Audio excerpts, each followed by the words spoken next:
বৌমা? হ্যাঁ মা, আসলে হয়েছে কি, ঘরে কিছুই নেই রান্না করার। কি যে রান্না করব কিচ্ছু বুঝতে পারছি না। আর আপনার ছেলেও তো এখনো কাজ থেকে ফিরলো না। যদি কাজ থেকে ফিরতো তাহলে হাতে করে কিছু অন্তত একটা নিয়ে আসতো। এখন সকাল গড়িয়ে তো দুপুরই হতে চললো প্রায়। আমরা তো সবাই না খাওয়া। ঘুম থেকে উঠে পুকুর পাড়ে গিয়েছিলাম শাক পাতা তুলতে।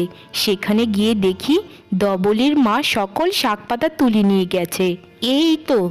এই তো কিছুদিন হলো তুমি বউ হয়ে এই ঘরে এসেছো, এখনই এইসব কাজ করা শুরু করে দিয়েছো বৌমা? এসব কি তোমায় মানায়? কি আর করব মা, পেটের ক্ষুধা কি সহ্য করা যায়? আর আপনারও তো শরীরটা ভালো নেই, উনিও কাজ পাচ্ছে না, আমাকে তো কিছু একটা করতে হবে, তাই না মা?